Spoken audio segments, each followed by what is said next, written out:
bapak yang dimana saat itu setelah menjadi bapak asuh saya bertanya, apa tujuan kalian ke Jakarta? Saya bilang kalau saya ingin cari kerja dan punya biaya untuk sekolah.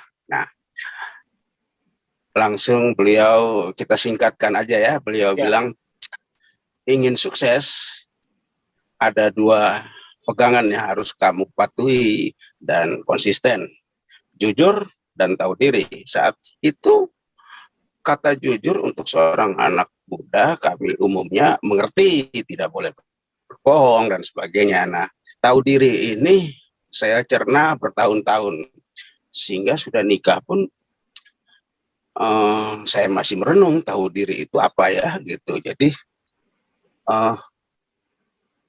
manusia perlu untuk tahu diri, tahu menempatkan diri, tahu siapa dia gitu kan.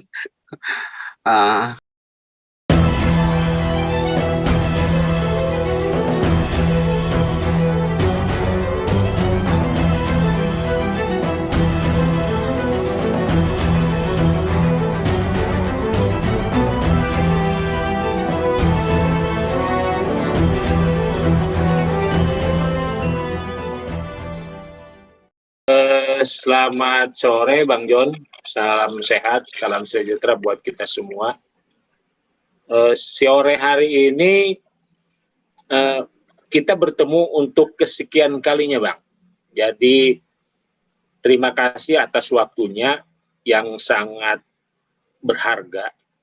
Karena Bang John saya tahu saat ini kondisi ada di Kupang yang memang jarak jauh yang kita memisahkan, tetapi bukan berarti persahabatan kita jauh, tetapi tetap komunikasi kita akan lanjut terus, Bang John.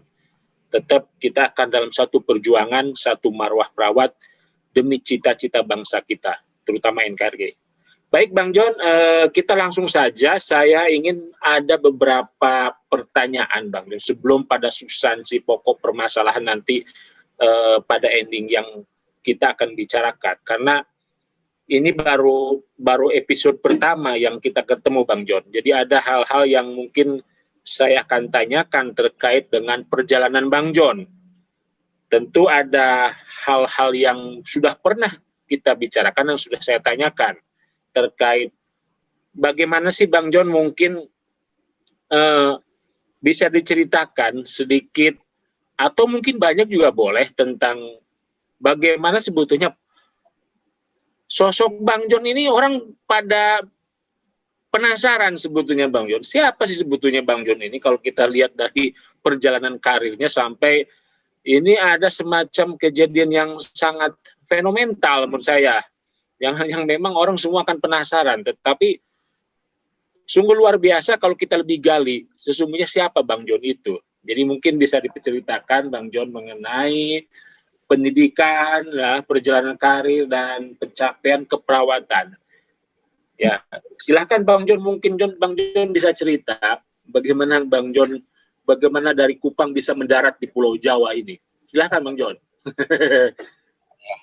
Baik, terima kasih atas semua yang terjadi saat ini. Merupakan satu kehormatan bagi kita semua bisa berbagi pengalaman.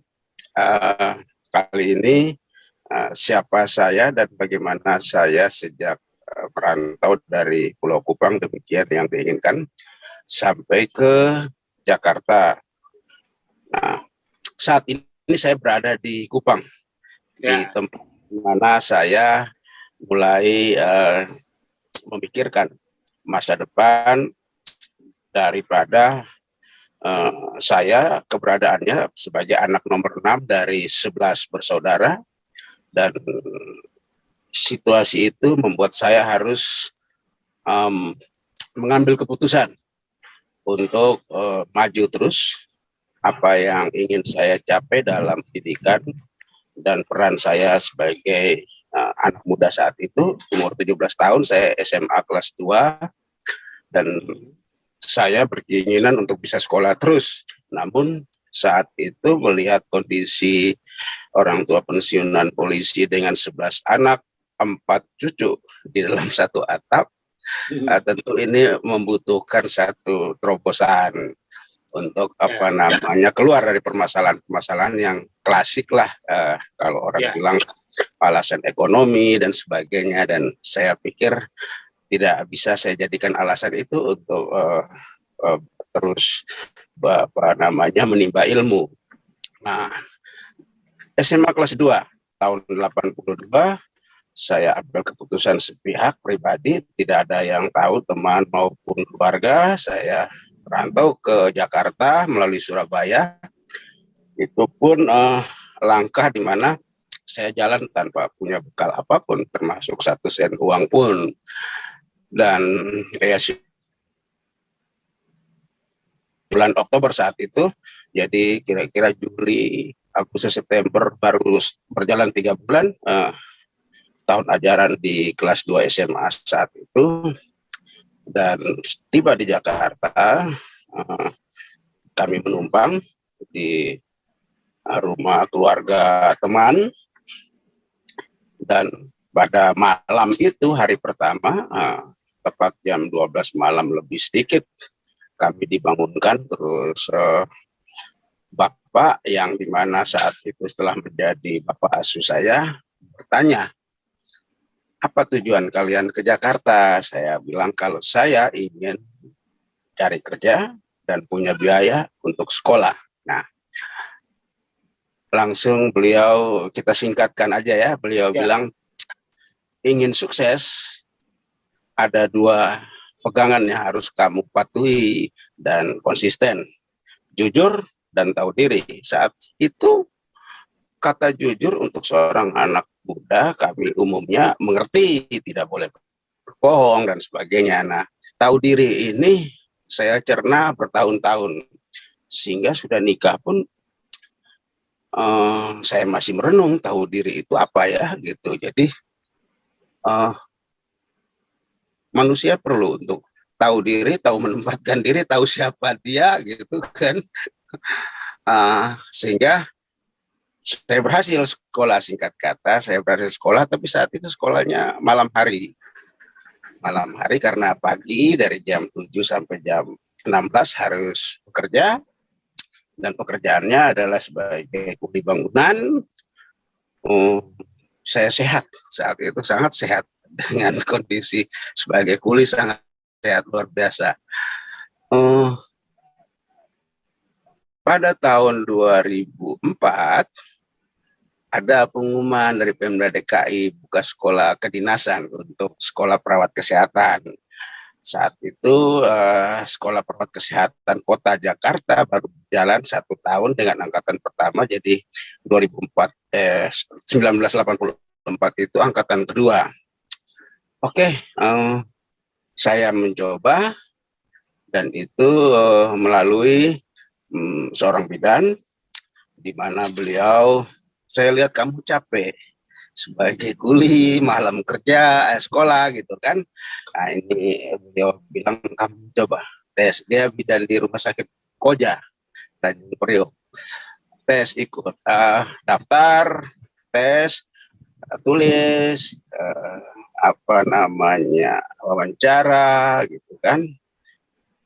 Ternyata lulus. Nah, pada tahun itu ada administrasi saat itu 84 itu harus kami bayar, istilah saat itu uang bangku 1 juta rupiah. Wow. Dan saat itu gaji pegawai negeri 25 sampai 35 ribu. Saya bilang saya tidak ada uang, entah nilai dolar, nilai emas berapa saat itu. Tapi uang 1 juta tahun 84 sangat besar. Oh iya, betul. Saya dengan enteng sudah nggak jadi, saya lanjut SMA aja, walaupun lulus 3 tahap tes itu. Akhirnya beliau panggil, dan ini yang sudah menjadi mama asuh saya. Kamu punya uang ada, katanya. Ada dari mana, Mama? Ternyata selama saya jadi kuli itu kan tiap Sabtu gajiannya ya.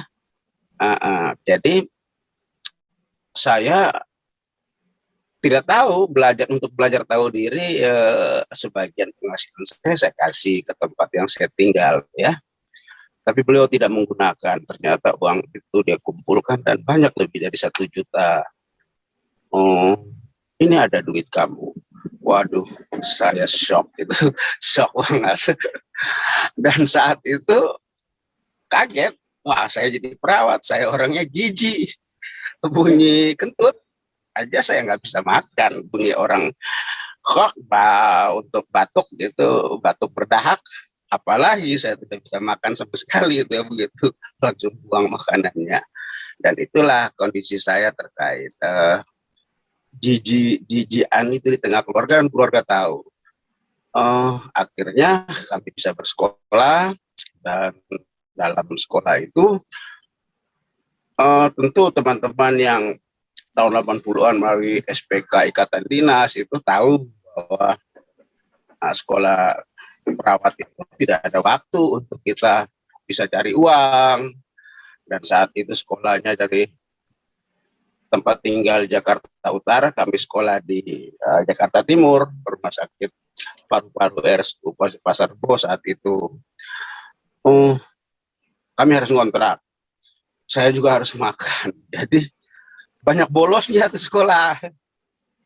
Bolos karena harus cari makan, cari kerja.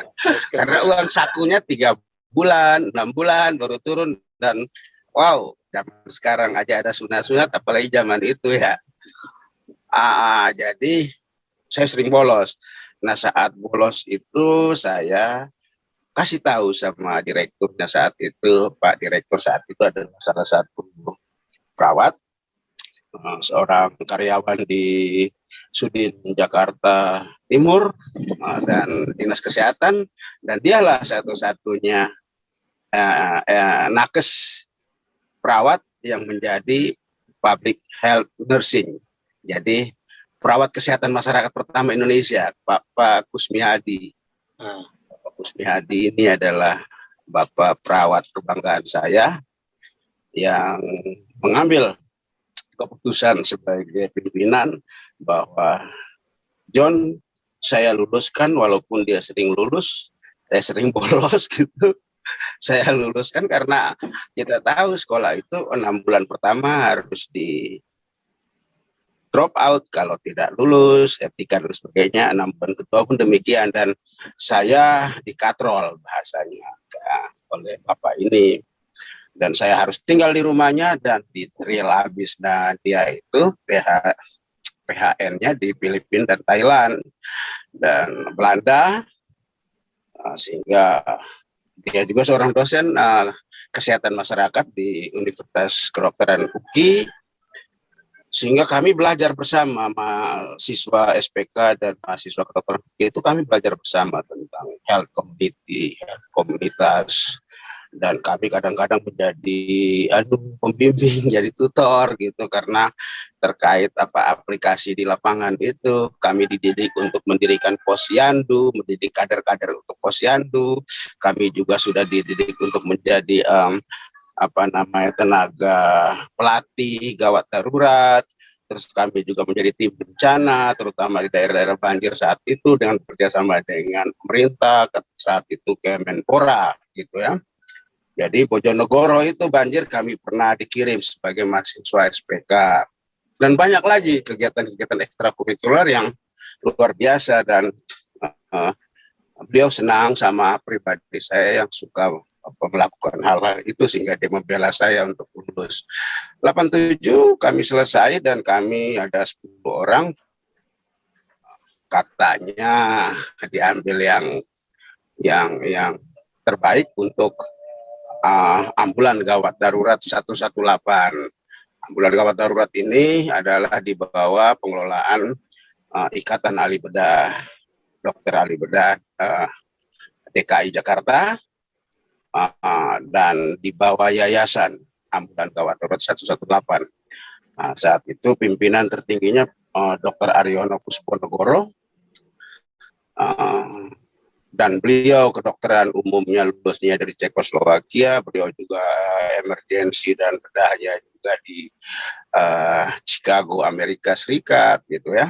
dan saat itu beliau juga seorang ketua dokter emergensi dunia, dan saya dianugerahi berada di lingkungan orang-orang hebat dan orang-orang idealis, dan saya belajar di situ, dan kami dididik terus. Puncaknya kami menjadi instruktur nasional pertama di Indonesia saat itu, setelah kami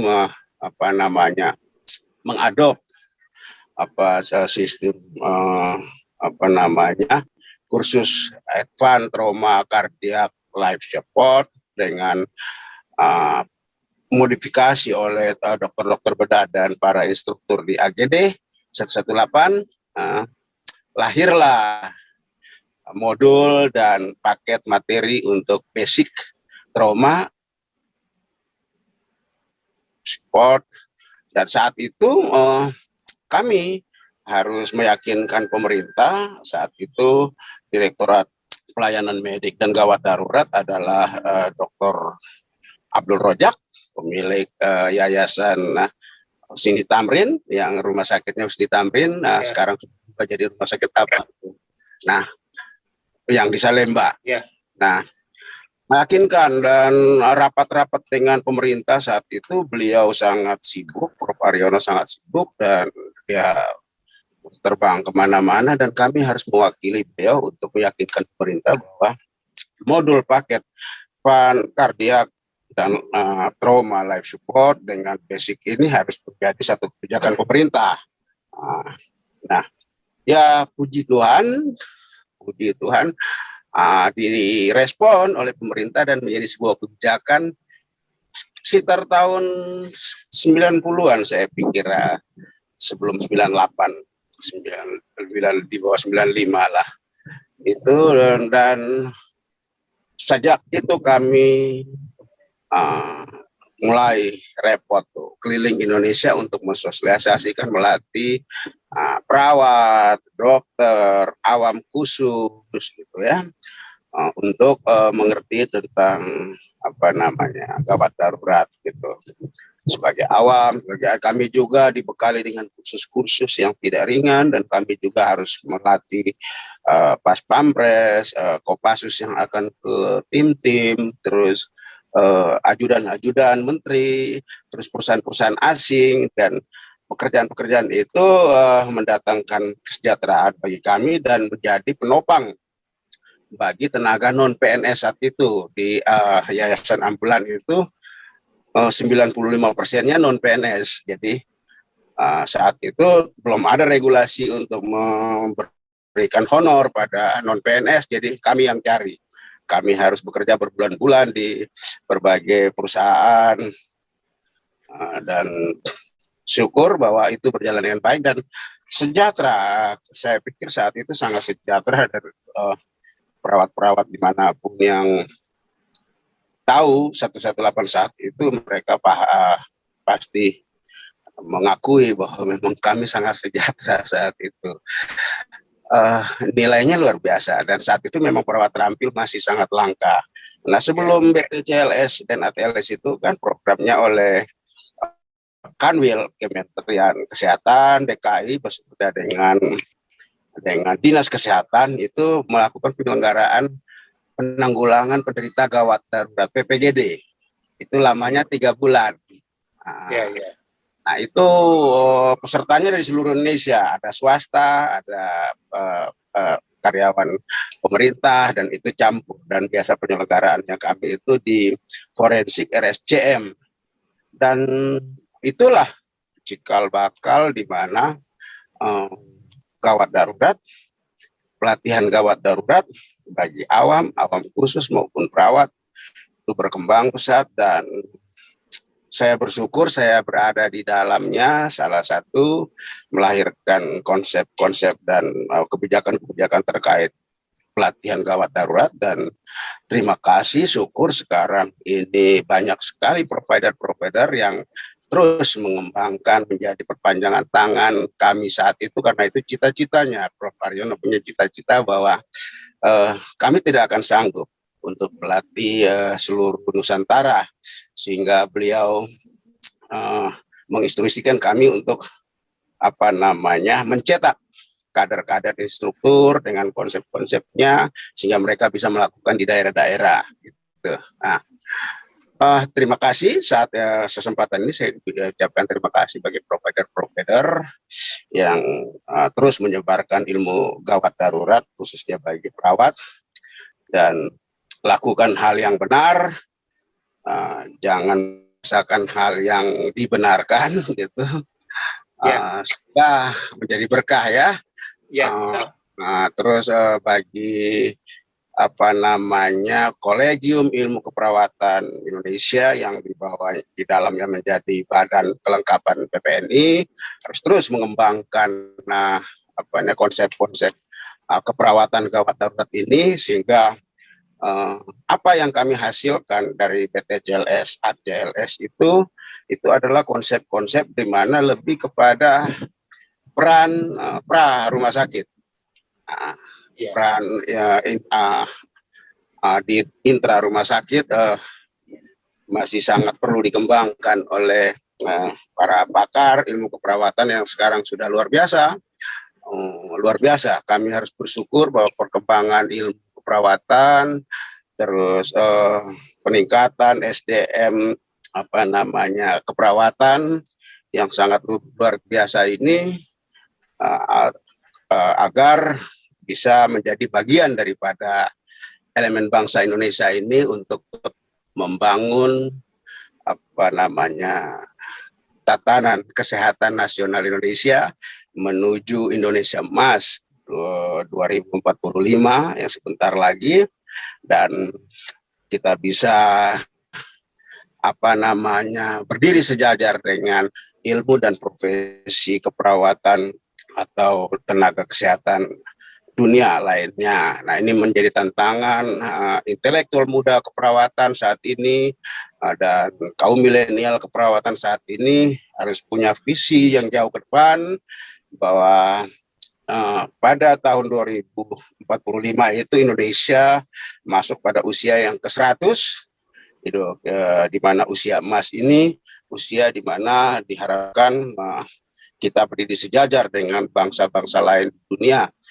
Itu ya konsepnya. Nah, tapi jangan lupa bahwa hal mendasar bagi seluruh nakes keperawatan ini yang syukur kita puji Tuhan bahwa kita sudah mempunyai regulasi dalam Undang-Undang Nomor 36 dan Undang-Undang 38 ini agar bisa dikawal semaksimal mungkin, karena melalui regulasi inilah otoritas kita sebagai profesi yang mandiri bisa kita tegakkan, dan seluruh perawat sekarang kan berada di dalam satu wadah ya, satu rumah besar yang namanya Organisasi Profesi Persatuan Perawat Nasional Indonesia. Nah, kalau kita bicara organisasi atau PPNI ini, kita ilustrasikan bahwa sebuah negara tidak akan bisa berdiri Pak rakyat. Ada rakyat, ada negara. Gitu. Ya, Bang. Oke. Maaf saya potong, Bang John. Saya kira luar biasa saya dengar perjalanannya. Baik, terima kasih Bang John. Ini ada sesuatu yang kalau kita teruskan ini memang pernah selesai dalam satu episode. Nah, dan itu akan kita bahas nanti Bang John. Ini yang saya tekankan sebetulnya Bang John mempunyai warna di mana perubahan wajah keperawatan itu kelihatannya Bang John punya andil ketika meletakkan satu fondasi yang namanya AGD 118 ya, sehingga kita tahu, semua juga tahu di mana-mana sekarang sudah tersebar tentang AGD, apalagi menjadi PPGD itu standarisasi. Kalau nggak salah Bang John ya, bahwa standar perawat tuh harus punya sertifikasi PPGD ketika dinas di GD ya Bang ya. Ya.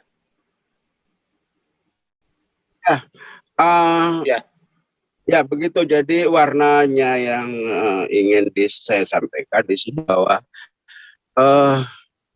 betapa saya berada di lingkungan yang orang-orang yang cinta profesi, yang cinta bangsa, yang cinta keberagaman, menginginkan kita sejajar dengan bangsa lain dunia.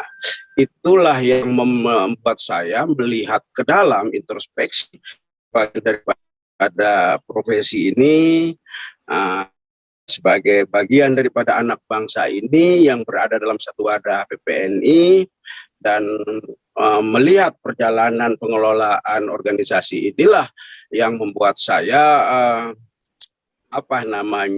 geram, terus prihatin, dan bertanya-tanya apakah kita mampu menjadi satu gerbong dalam koridor bernegara.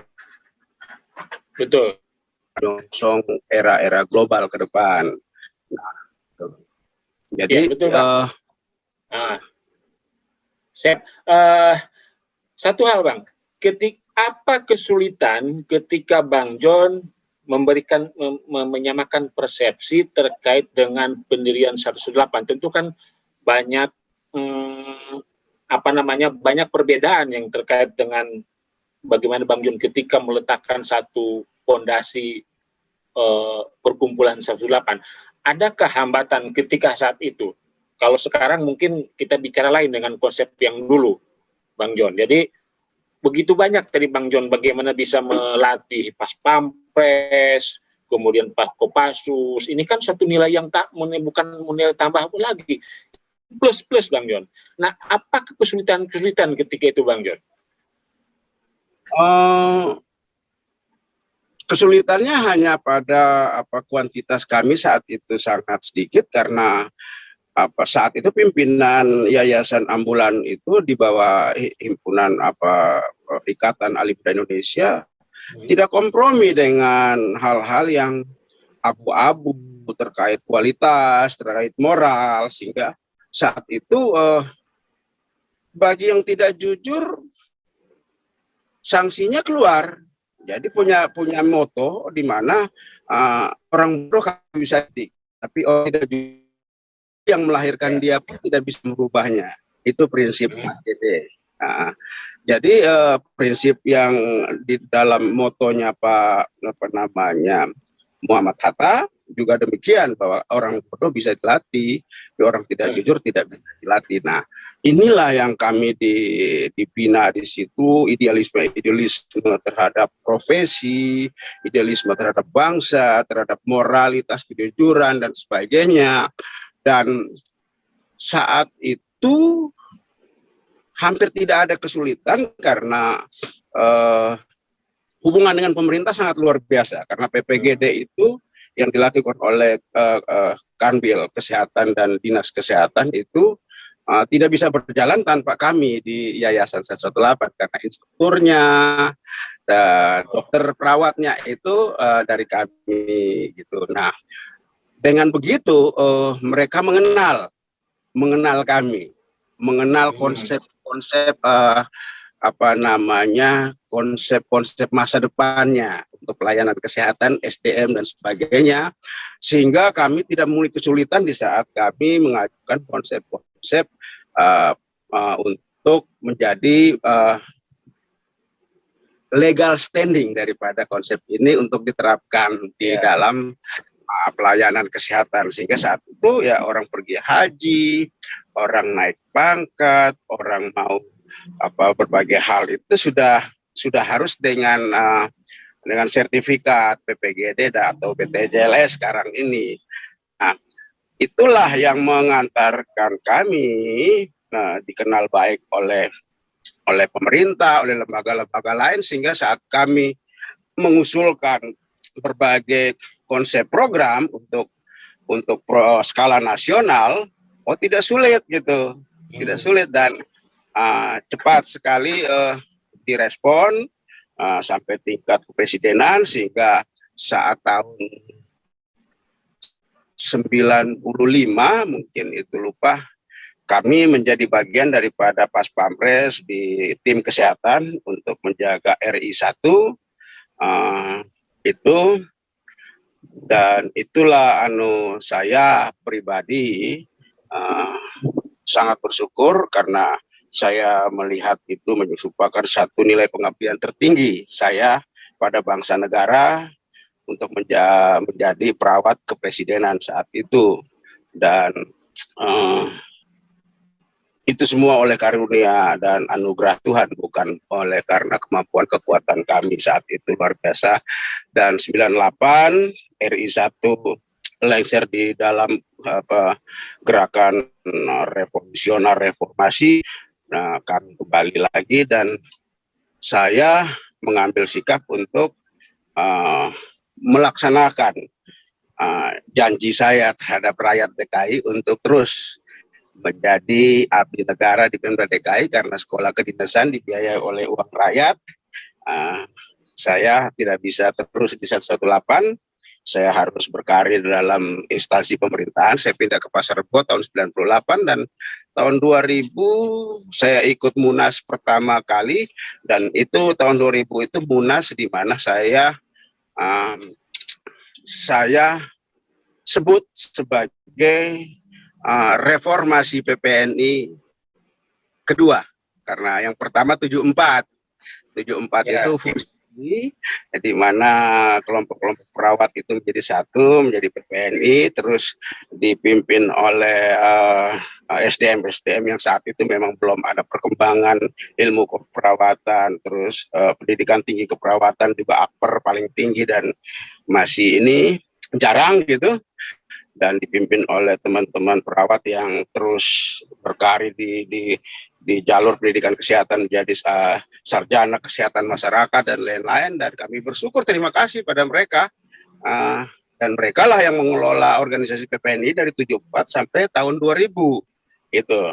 Nah, di tahun 2000 hadirlah Dr. Agriani Hamid. Nah, dan saya saat itu sudah belajar, maksudnya belajar mengenal PPNI di DKI di bawah pimpin Dr. Prayetni. Gitu. Baik.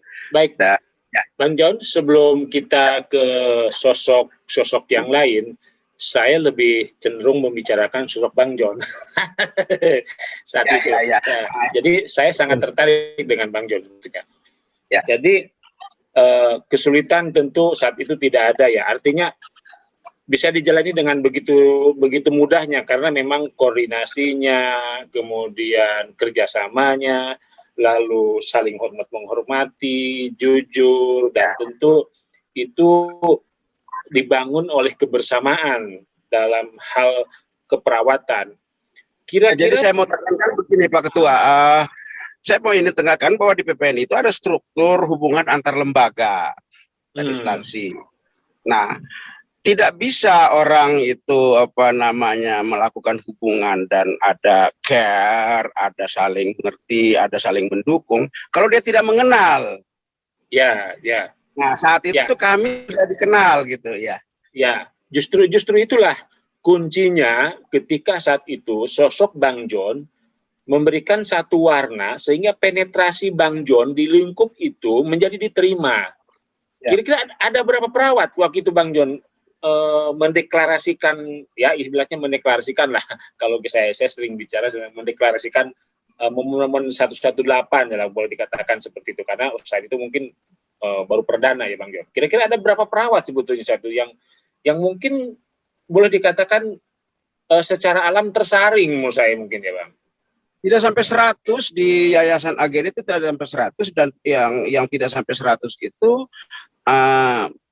perawatnya itu semuanya lulusan SPK, SPR gitu, terus yang lainnya penunjang, terus pimpinannya itu dari dokter bedah yang memegang yayasan ini, dan dokter bedah itu lebih peran itu hanya 2-3 orang, dan operasional hari-hari kami yang mengelola, kami yang SPR, dan saat itu dari Sekesal, Sekolah Perawat Kesehatan Angkatan Laut, dari Kesdam, dari Kota Jakarta, terus ada juga yang dari daerah lain beberapa, tapi lebih banyak 3 ini dari Angkatan Laut, Kesdam dan Kota Jakarta. Dan saat itu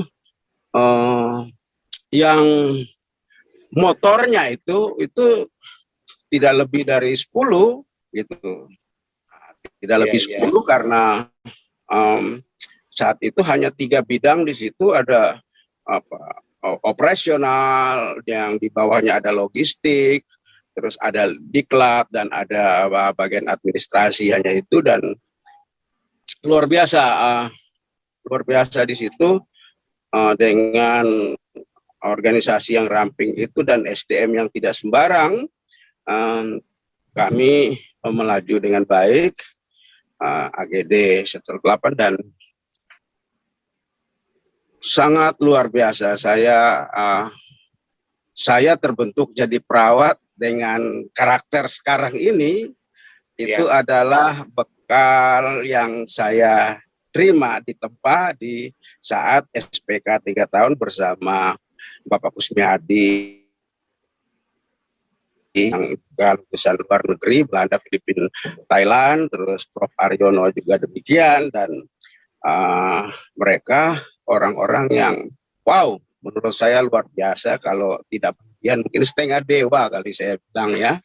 Orang-orang jadi saya lihat ada satu sosok tokoh yang panutan, saya lihat Pak Bang Jon ini, itu Pak Kusmiadi ya. Itu ya sebelum ke yang lain, karena beliau ini yang mengkatrol di SPK, kemudian yang dia mendidik bagaimana menjadi orang yang kuat, bagaimana hidup di Jakarta ya.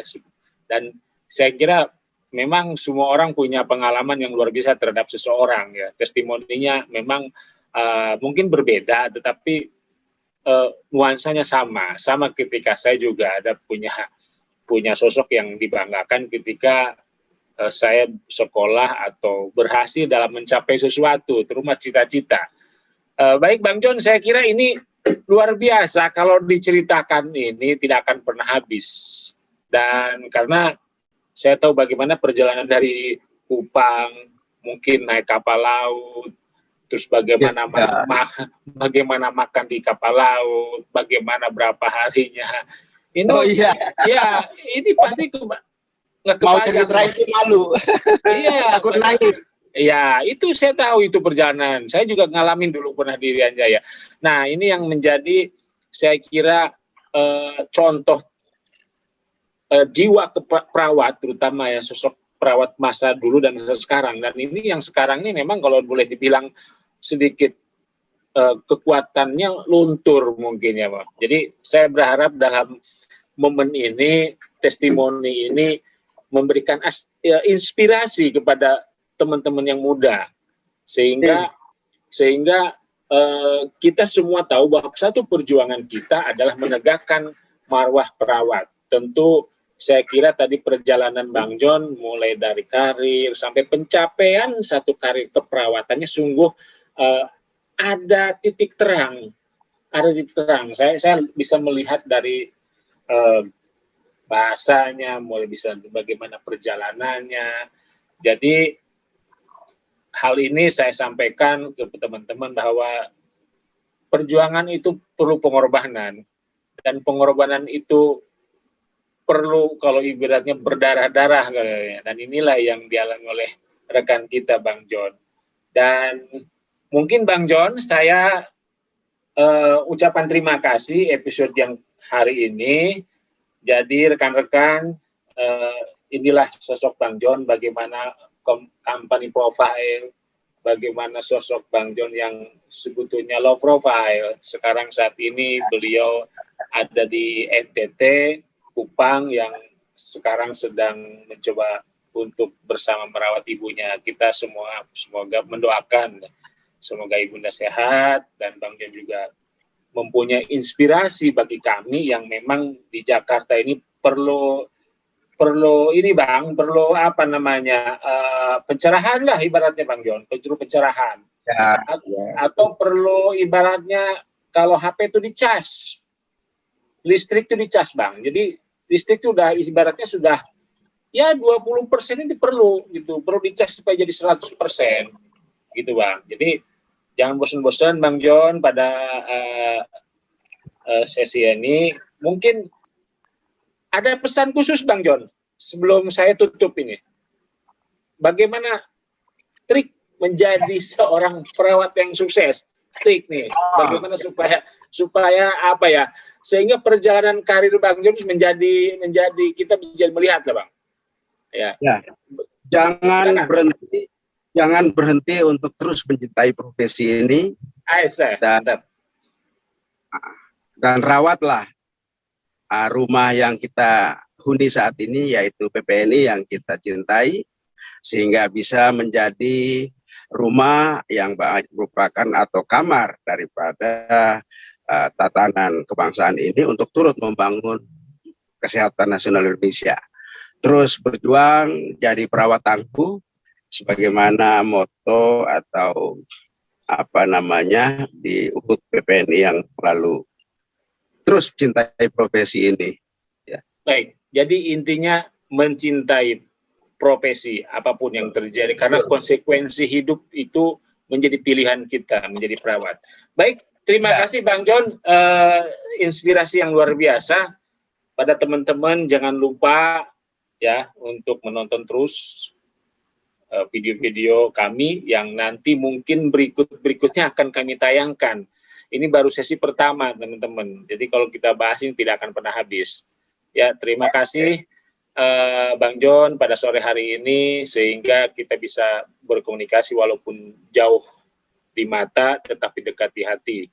Baik, terima kasih semuanya. Salam sehat.